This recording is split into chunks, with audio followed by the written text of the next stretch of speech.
Hey guys, today we're going to do Gibson versus Epiphone. So I did a video where I did the Fender Mexico versus Fender America, and some people emailed me and said, hey, could you do Gibson? And I thought, sure, why not? So just like that video, I went online and I looked at some videos posted of versus Gibson versus Epiphone, and unlike the Fender one, I found the videos to be mostly accurate and good source of information, including a lot of sound clip. Now, I think that's the important thing to remember in this. In versus sound, I found, again, just like them, very little differences in the sound. Maybe I preferred the Gibson, but it wasn't so much a quality of sound as I didn't like one and I liked the other. They just both were good, and maybe one was slightly better. However, when it comes to Epiphone, the thing to remember is, since I'm sure the point of these questions are, why is one more expensive than the other? Well, keep this in mind. An Epiphone is 25% the cost of a Gibson. In other words, if a Gibson Les Paul standard is $2,500, the Epiphone equivalent, identical guitar, will be $500. Now, let's talk about some quick specification differences, and we'll get going with this. Both guitars have a mahogany neck and a mahogany body with a maple cap, especially in the standard series, to make things easy. The maple cap on the Gibson will be legitimate. In other words, if it's a flame top, it'll be a 1/4 inch of flame top maple. If an Epiphone shows a flame top, it'll be a 1/4 inch of maple and then a veneer, which is a paper-thin piece of flame wood, glued on to give it the illusion that you're buying a 1/4 inch piece of flame maple. Now, I can't imagine that has any effect on the sound, but it does obviously have an effect on the value. Now, in this price range, both guitars would come with like Grover tuners, which is quality tuners. Both use a plastic nut, plastic binding, and plastic inlays. And both guitars, sadly enough, use cast bridge equipment. In other words, the expensive Gibson isn't using a machine bridge or a high-quality bridge. Both are using mostly Chinese electronics inside, although the Epiphones are using Alpha pots, which are, Alpha is a brand, it's a lower price brand of electronics, where Gibson is using a slightly higher quality brand of electronics made in China. And the Gibsons are using a American three-way switch by Switchcraft, where the Epiphones are using Korean and Chinese ones. Okay, so what is the major difference? Then why is an Epiphone 25% the cost of a Gibson Les Paul? Well, the first thing to understand is that Gibson didn't make the Epiphone. Not at all. They're not involved in any way, shape, or form of the Epiphone. Epiphones, let me put it this way, technically speaking, if a Gibson was to disappear off the planet Earth today, the factory and everything, Epiphones would still be made fine. They're not made by Gibson, so the only thing they need Gibson for is to warehouse and ship them to the dealers. So who makes Epiphone? Well, for a long time it was Samick, and that might be slightly true to this day. I'm not sure how much involvement Samick still has with Gibson. And for a while it was Cort, and they're really notoriously known for making guitars for Ibanez as well. And there's a ton of factories, and that's why when you look at Epiphones, you'll see Indonesia, India, China, Korea, and Czech Republic. Czech Republic is because there's a certain line of Epiphones made in the Czech Republic because there was a factory in the Czech Republic that had to deal with Kramer guitars. When Kramer guitars filed for bankruptcy and Gibson acquired them, they took over the contracts to have guitars built in that factory and said to start making some Epiphones there. So, that all being said, that tells you a lot right there, that essentially anyone can build an Epiphone guitar on the planet Earth that Gibson sees fit. The fact that they change factories all the time tells you a lot too. Obviously, it's not a very complicated process to duplicate and move to another factory. So there's a big deal. So let's talk about the most important thing when it comes to this. Does it vibe right? Is an Epiphone really a Gibson? Well, absolutely.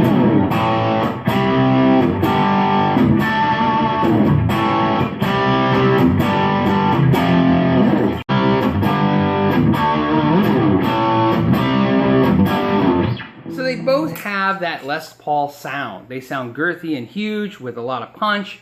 They sound great. If you gave Slash an Epiphone Les Paul and made him play his gig, I'm sure he would be able to do fine, get through the gig with the guitar playing the way it should and sounding the way it should. So what they're basically telling you is this: if you can't afford or don't feel the need to spend a large amount of money because you're not a professional musician on a Gibson Les Paul, you have this more price-friendly counterpart to it. And there's nothing wrong with that.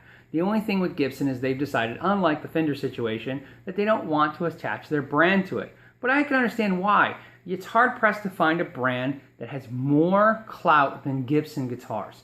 There are so many high-end guitar companies in the world, but very few command the prestige and respect that vintage Gibson guitars command.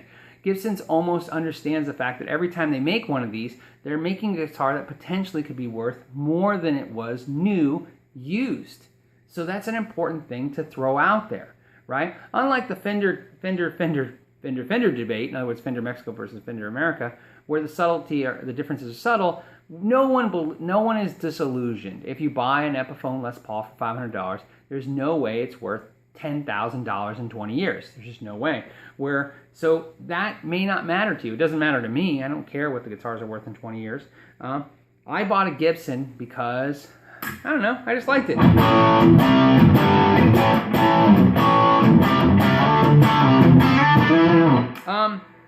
Actually, to be honest with you, the main thing is I just wanted a Gibson, and so I got a Gibson Les Paul. Now, I can tell you right now, if I didn't buy this Gibson, and in other words, and I sold this and I had to buy a less expensive guitar, I would still buy a Gibson. I would just buy one of those $600 or $700 satin finish Les Pauls that everybody likes. I like them very much as well, and I still own a Gibson versus buying an Epiphone that has maybe this top on it that gives you the Gibson vibe. That's just my perspective, but that's not legitimate in any way. Anybody can tell you that if you bought the Epiphone, you'd be fine.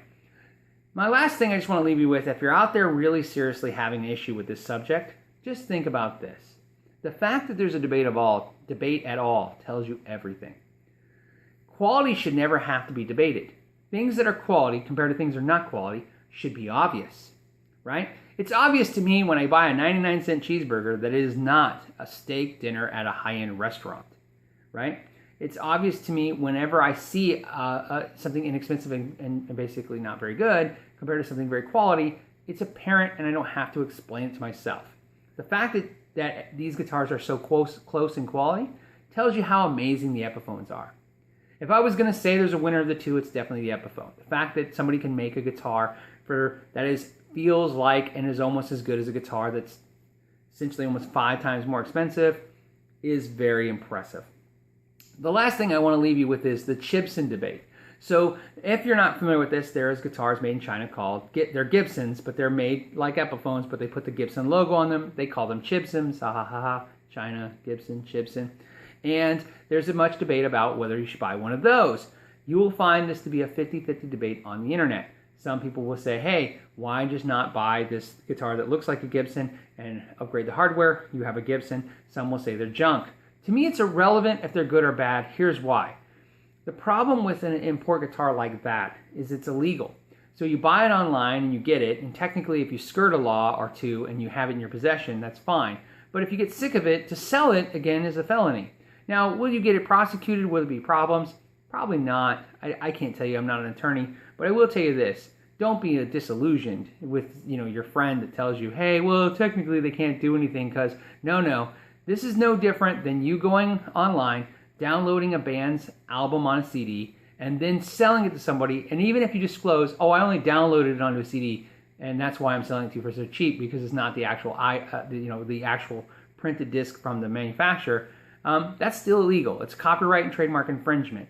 So I don't feel like it's worth doing, especially here's where I'm confused. If it's basically I can buy an Epiphone for $300, that's good, but I can buy a Epiphone with a Gibson logo, that's a crime. Just buy an Epiphone. So own it. Now, I don't mean literally own it. Own it. Own the fact that you like Epiphone and over Gibson. There's nothing wrong with that. Right? My friend has a saying, you do you.